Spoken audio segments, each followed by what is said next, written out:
ఓం శ్రీ సాయినాథాయ నమః. మొదటి అధ్యాయం శ్రీ సాయిబాబా సచ్చరిత్ర. గురుదేవతా స్తుతి. బాబా గోధుమల పిండిని విసిరిన కథ. దాని తత్వము పూర్వ సంప్రదాయానుసారము హేమాడ్ పంతు శ్రీ సాయి సచ్చరిత్ర గ్రంథమును గురుదేవదత్తా స్తుతితో ప్రారంభించుచున్నారు. ప్రప్రథమున విఘ్నేశ్వరుని స్మరించుచు ఆటంకములను తొలగించి ఈ గ్రంథము జయప్రదముగా సాగునట్లు వేడుకొనుచు శ్రీ సాయినాథుడే సాక్షాత్తు శ్రీ గణేశుడని చెప్పుచున్నారు. పిమ్మట శ్రీ సరస్వతీదేవిని స్మరించి ఆమె తనని గ్రంథరచనకు పురికొల్పినందులకు నమస్కరించుచు శ్రీ సాయే సరస్వతీ స్వరూపులై తమ కథను తామే గానము చేయుచున్నారనియో చెప్పుచున్నారు. తదుపరి సృష్టి స్థితి లయ కారకులకు బ్రహ్మ విష్ణు మహేశ్వరులను ప్రార్థించి శ్రీ సాయే త్రిమూర్త్యాత్మకమైన స్వరూపములనియు వారు మనలను సంసారమును నదిని దాటించగలరనియు చెప్పుచున్నారు.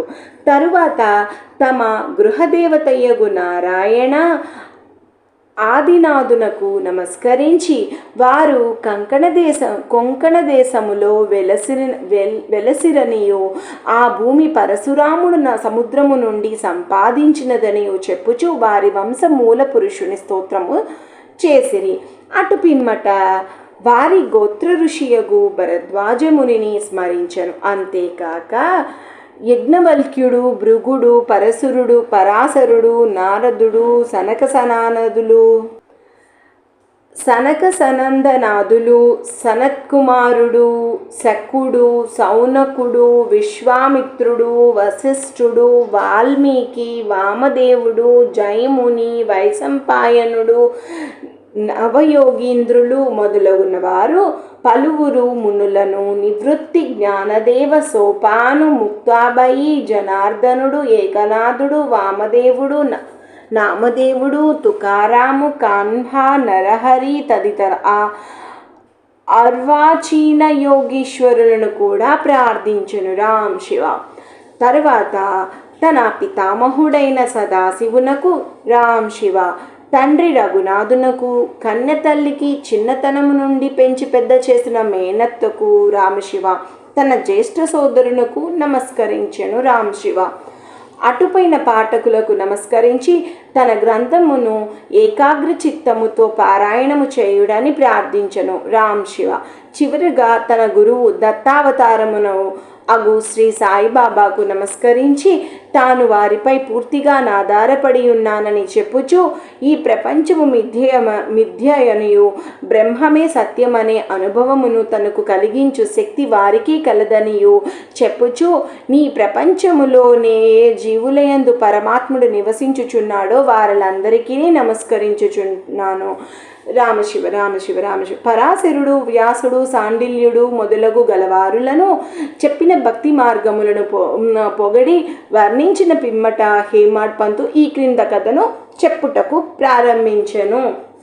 1910వ సంవత్సరమున తదుపరి ఒకనాటి ఉదయమున నేను షిరిడీ మసీదులో ఉన్న శ్రీ సాయిబాబా దర్శనము కొరకు వెళ్ళితిని. అప్పుడు జరిగిన ఈ క్రింద విషయమును గమనించి మిక్కిలి ఆశ్చర్యపడితిని. బాబా ముఖ ప్రక్షాళనము గావించుకుని గోధుమలు విసురుటకు సంసిద్ధుడగుచుండెను. వారు నేలపై గోనెపరిచి దానిపై తిరుగలియుంచిరి. చేటలో కొన్ని గోధుమలు పోసుకుని కఫీని చొక్కా చేతులపైకి మడిచి పిడికెడు చొప్పున గోధుమలు వేయుచు విసరసాగారు. అది చూచి నాలో నేను, ఆ గోధుమ పిండిని బాబా ఏమి చేయును? ఆయన ఎందుకు గోధుమలు విసురుచుండెను? వారు భిక్షాటనము చే జీవించువారే, వారికి గోధుమ పిండితోనేమి నిమిత్తము?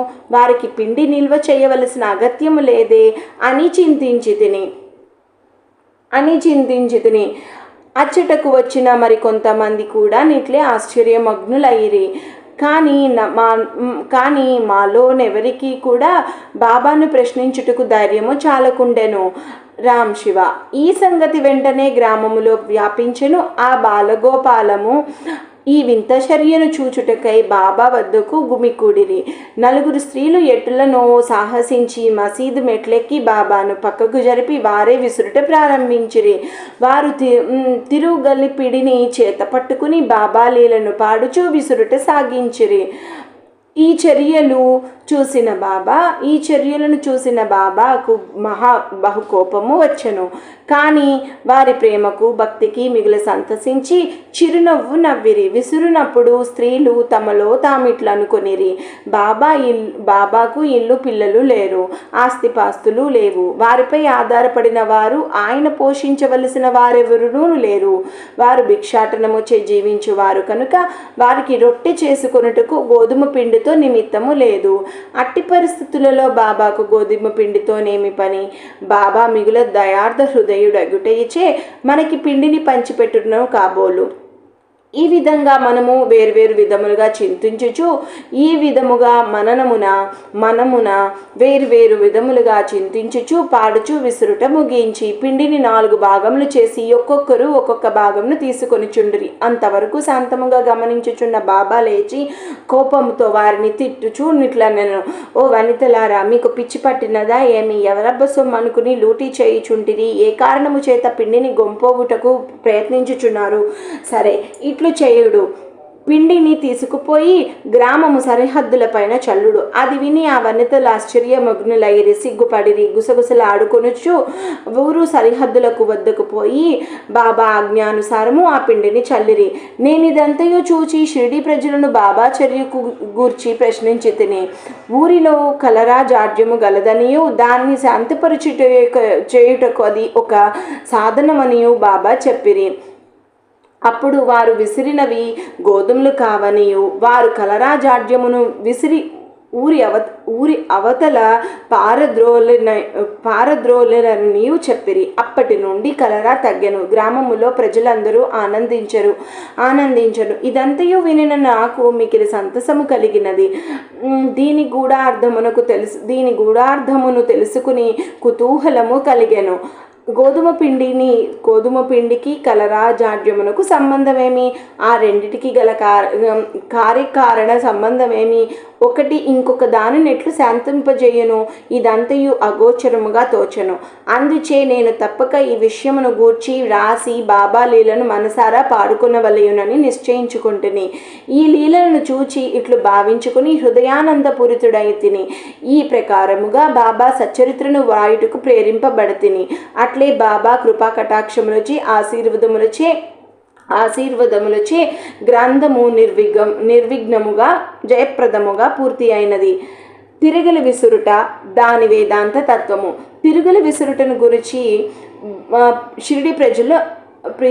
షిరిడి ప్రజలు అనుకునే రీతియే కాక దానిలో వేదాంత భావము కూడా కలదు. సాయిబాబా షిరిడి యందు సుమారు 60 ఏండ్లు నివసించను.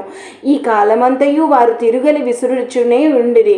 నిత్యము వారు విసురునది గోధుమలు కావు, భక్తుల యొక్క పాపములు, మనోవిచారములు మొదలగునవి. తిరుగలి యొక్క క్రింది రాయి కర్మ, మీది రాయి భక్తి. చేతిలో పట్టుకునిన పిడి జ్ఞానము. జ్ఞానోదయమునకు గాని ఆత్మ సాక్షాత్కారమునకు గాని మొట్టమొదట పాపములను కోరికలను తుడిచివేయవలను. అటు పిమ్మెట